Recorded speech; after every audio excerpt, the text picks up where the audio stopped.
Welcome to the Legacy All-Stars podcast. We feature inspirational stories from people who dedicate themselves to helping others.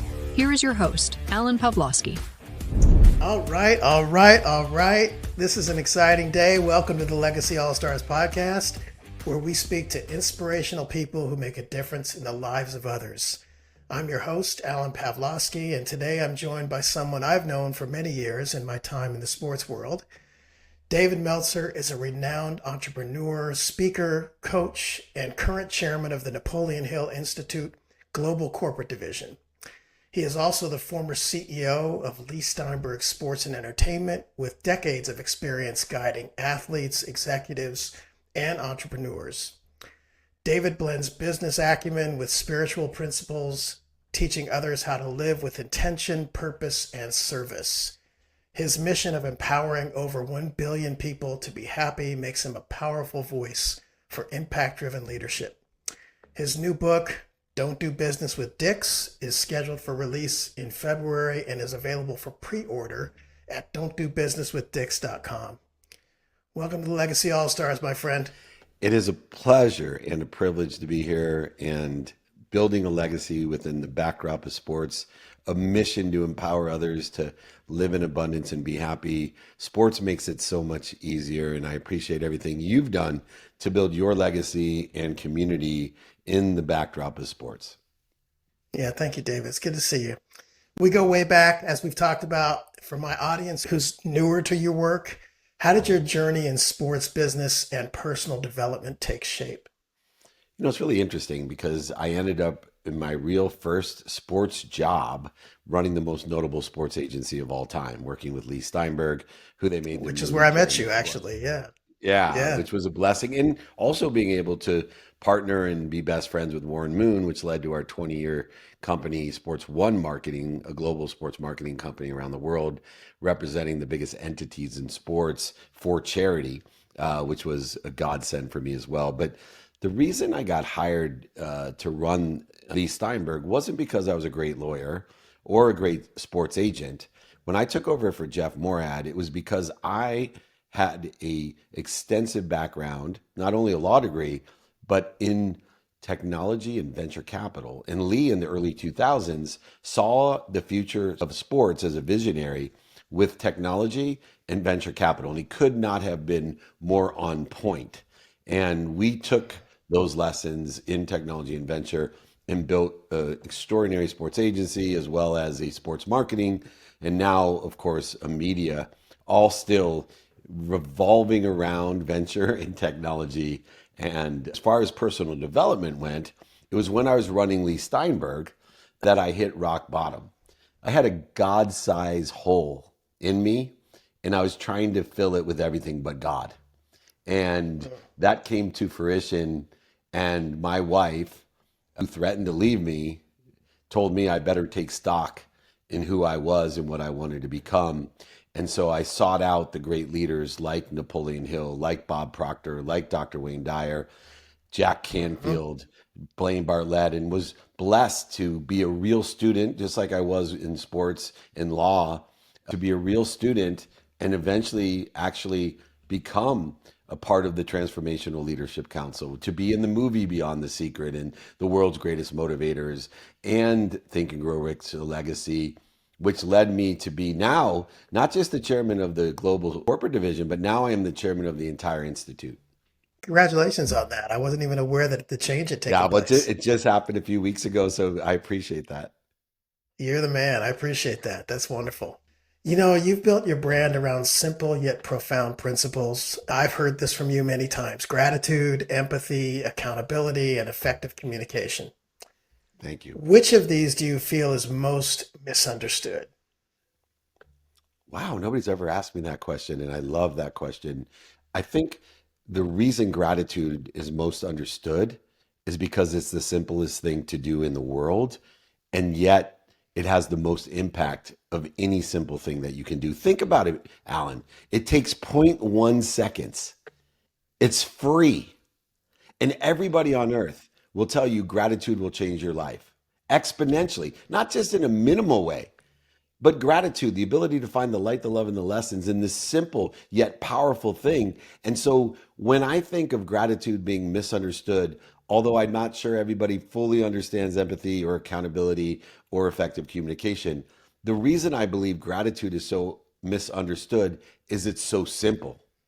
And that although I personally know the power of it, I went on a mission and said, I'm going to say thank you before I go to bed at night and when I wake up for 30 straight days. I'm going to change my life in this manner. I'm going to prove to people quantitatively. I'm going to say, okay, it is January 1st, and on February 1st, I'm going to look at my sleep, my health, my family, my finances, my faith, and I'm going to see what marketable improvement that this simple thing to do would have. You know what I didn't expect, Alan? It took me nine What's that? months, 9 months until I could do it for 30 straight days. I always forgot, Wow. even though it Wow. was my mission. And so I say the most misunderstood, most impactful thing we have in our lives is gratitude. And the more I can elevate the awareness and be annoying to people, meaning being honest and repetitive about the power of gratitude, the better we're going to be. Yeah, that's amazing. You talk a lot about frequency and energy. Can you break down how entrepreneurs and athletes can raise their frequency to perform at a higher level?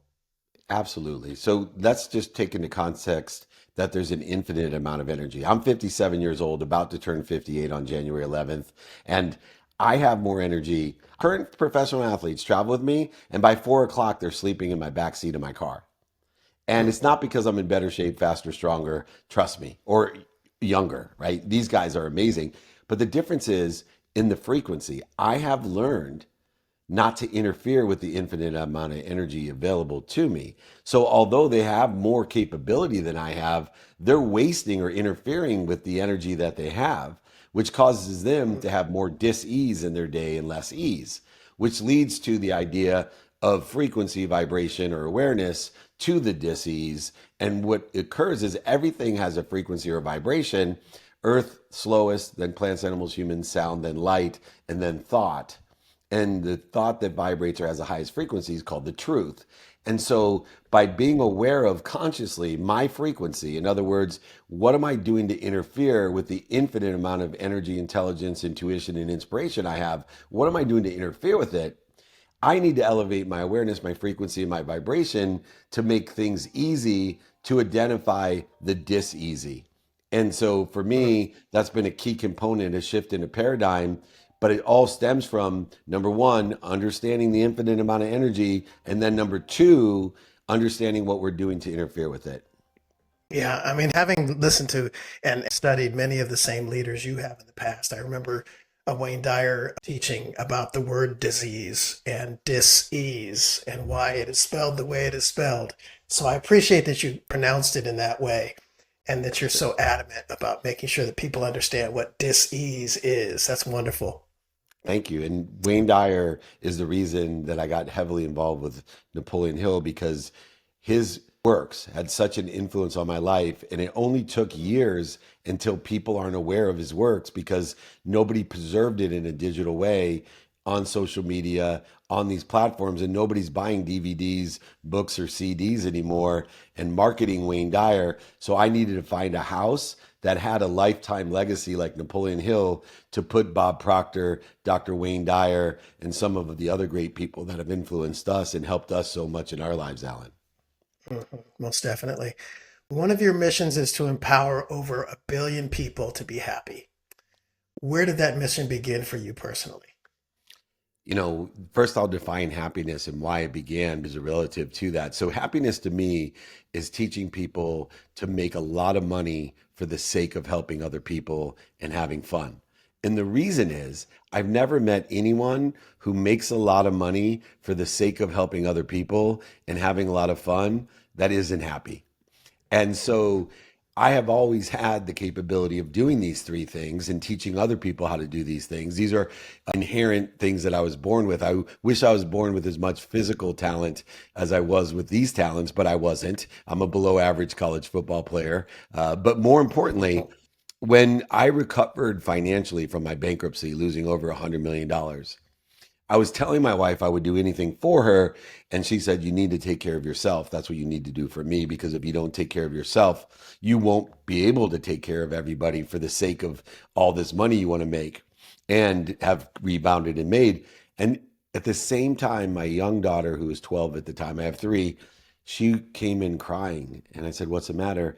And she said one of her best friends had committed suicide at 12. At 12. I couldn't handle it.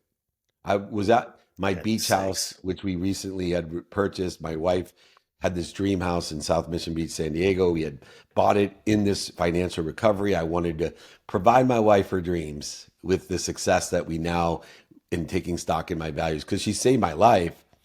I went out on the beach and walked. And I, at the time, was not particularly religious. In fact, I used to make fun of people that say God called me. God spoke to me. God. And I'd say, you should really be more, you have more control. I wasn't quite there yet. And of course, my favorite quote is, "You're either humble or you're about to be." Well, I was about to be humbled by the voice of God. And as I was soul searching, that God-sized hole that I was filling with all the things but God, God came through me and said, "You were born, son, with a capability of helping people. Your name was purposely given to you by your mother, David, beloved Meltzer, servant. It is time for you to serve humanity and to teach them the things that you know how to do well, which is make a lot of money for the sake of others and have a lot of fun." And I was to change the world, and I'm a math guy, so I started figuring, well, how are you going to do this? I'm going to look like a crazy person, an idiot. Here I was losing over 100 million, making it back, and now I'm telling people, I'm going to change the world. I'm going to empower everyone to be happy. I started to do the math, and I realized that if I could find 1,000 people like Alan, who has his own platform, and he knows these values. He said them: gratitude, empathy, accountability, effective communication. If I can enforce these and teach these and mentor and coach these into Alan, he'll be able to do it to his 1,000, to do it to their 1,000. And 1,000 times 1,000 is a million. And 1,000,000 times 1,000 is a billion. And 1,000,000,000 people is a collective consciousness. And one particle of light overcomes 1,000,000 particles of darkness. All of a sudden it became real that I could change the world, because I know in my lifetime I can find 1,000 Allens. And it's happening quickly, and people are believing in me, and people are doing it. And I am going to figure out how to change the world and figure out what I'm doing to interfere with it. And I want to thank you, Alan, for playing a great part as one of my 1,000s by learning the values and the daily practices to empower others to be happy. Yeah, you've done a great job. I feel privileged to be a part of that group. Thank you. You've seen thousands of athletes and founders succeed and fail. What patterns separate those who sustain greatness from those who burn out? Failure.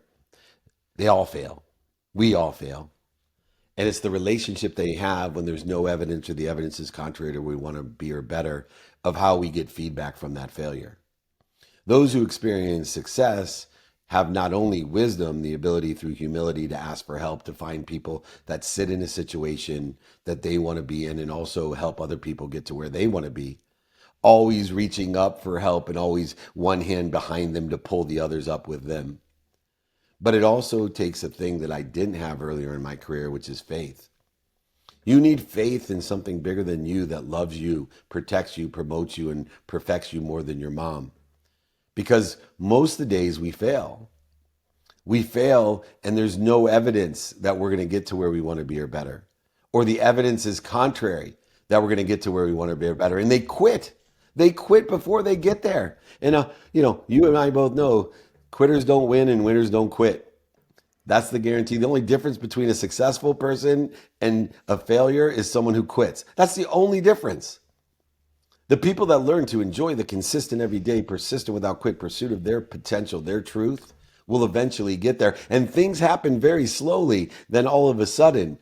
So you can't take the evidence that's presented to you today and make that the indicator whether you're going to be there or better. What you do is look at the behaviors you have, non-negotiable and negotiable behaviors, and see if your behaviors and the meaning you give those behaviors are aligned with where you want to be or better. That's what you need to do, detaching yourself through wisdom and faith from any outcome that you could perceive to be good or bad. You don't know because the entire human experience is uncertain. It's divided by 24 hours guaranteed to you of uncertainty.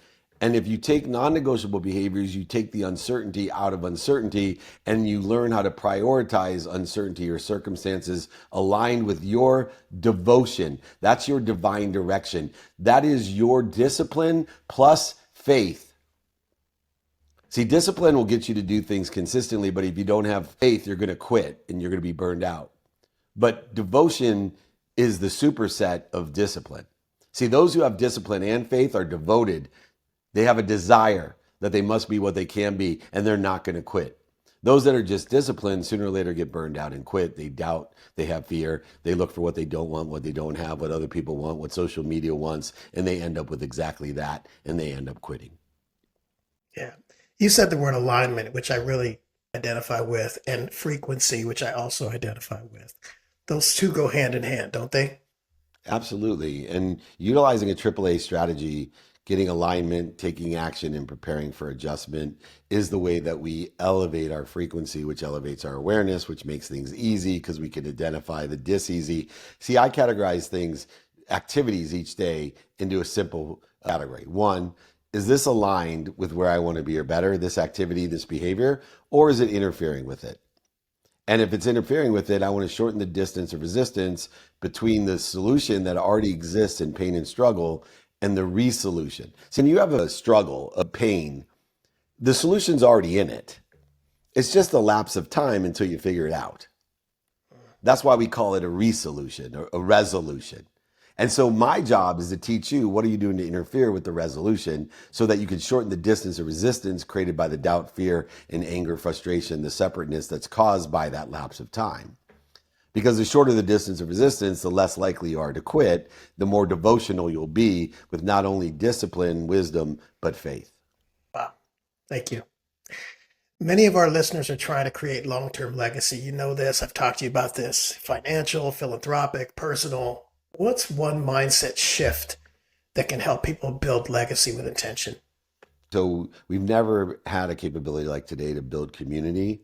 And if you're looking to build a legacy, whatever it is, wealth, health, financial, social, whatever legacy you want to leave, it is all about the community and building your own social silo so that the algorithm becomes you and that you are feeding and attracting everyone regardless of any external circumstances or technologies. And so I encourage people to build a community at their essence, a community of people that have the same frequency, a neighborhood which is based off of that frequency, a frequency of people. For me, in my community, I want a bunch of people that want to help each other and know people that will help each other. I want a community of people at a frequency that will buy from each other and sell for each other for life. So in my community, because of the aspect of my essence and my frequency and vibration to build millions of people, which I have in a community of people like you that want to help each other and know people that help each other, we all get to make a lot of money, help a lot of people, and have a lot of fun with all of the wealth, all the types of wealth, social wealth, family wealth, health wealth, financial wealth, all encompassed in a community of people simply that want to help each other and know people that help each other. Beautiful. You know, you're open about the highs and lows of your own journey. What's something challenging you faced that ultimately became a strength? Humility. I thought it wasn't humble to ask for help. So it was such a weakness to think that I had to do it all by myself, that I had to be responsible for everybody else, that there wasn't something bigger than me that would help me, protect me, promote me. Instead, I felt punished all the time. And so for me, my greatest strength of humility was misunderstood. I thought it was being humble, wasn't receiving, wasn't asking for more, wasn't asking for help. And that weakness that cost me everything that I had, almost my life, this close to my wife, is my superpower today. I walk in humility. I tell myself every day that I'm either humble or I'm about to be. and that I am protected and promoted and loved and perfected by something so big, so powerful, omniscient, all knowing, and it loves me more than my mom. And that strength of humility is a power of fuel that I want to transcend me through me to other people so that they feel me when I'm on the stages. They feel me when I'm on the videos and TV shows and movies and podcasts. They feel it. They don't even know sometimes what I'm saying. It's so ethereal and complex sometimes. What is David Meltzer talking about? These Meltzerism, but they feel it. And it inspires them to say, yes, I'm going to do my best. I'm going to learn lessons and have fun. This is for my audience, because for someone listening who feels stuck professionally, financially, emotionally, what's the simplest daily practice you'd recommend that they start with? Gratitude for sure. And feel good about being stuck, by the way, because if I locked you in a room and you weren't trying to get out, you wouldn't feel stuck. The fact that you feel stuck means that you are in the learning zone. You're pushing the anxiety zone. You're getting out of the comfort zone. Being stuck is an indicator that you're almost there. It's not an indicator that you're in the wrong place or wrong place. It's promoting, protecting you into a better place, a better situation. You're putting force where it needs to be placed in order to learn where the ease is, where the key is. So you're trying the windows, you're trying the doors, and eventually you'll find the key and you'll be able to turn the lock and get right out into the next bigger room. And so encourage yourself that I'm stuck. That means I'm doing my best. I'm learning lessons, but be thankful. Don't feel punished. Just sit there in gratitude. Thank you. I'm looking for the light. I'm looking for the love, and I'm looking for the lesson. And that will bring the key to the door so I don't have to try to go over it, under it, through it, around it, lie to it, manipulate, cheat it, deny it, force it. There's a key, and gratitude will find that key for everyone. Yeah, for sure. What are you excited about now? Projects, partnerships, areas of impact? Napoleon Hill Institute, to be able to be a part of the seminal thought leader of the world, to be able to be a part of Think and Grow Rich, Outwitting the Devil, The Laws of Success, to teach people the power of intention. As Wayne Dyer later on learned from, Bob Proctor learned from, Tony Robbins learned from, Dr. Joe Dispenza, all the sharks, they're all Think and Grow Rich. Ed Milet, we get all the conversations. We all learn from Napoleon Hill. And if you haven't read Think and Grow Rich, Outwitting the Devil, or The Laws of Success, I love the audiobooks. You can read it or listen to it. Please, it'll change your life, because if you change the way you look at things, which Napoleon Hill will do, the things you look at will change. And in fact, anyone that emails me from your community, I will sign my book, send it to them, pay for shipping, pay for everything, the book and shipping for free.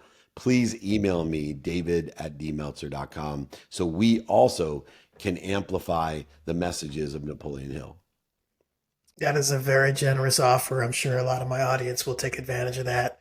I've read it 1,000 times, so I won't ask you to do that. But hopefully, when we see each other at Super Bowl in a month or two here, we'll get a chance to give each other a big hug.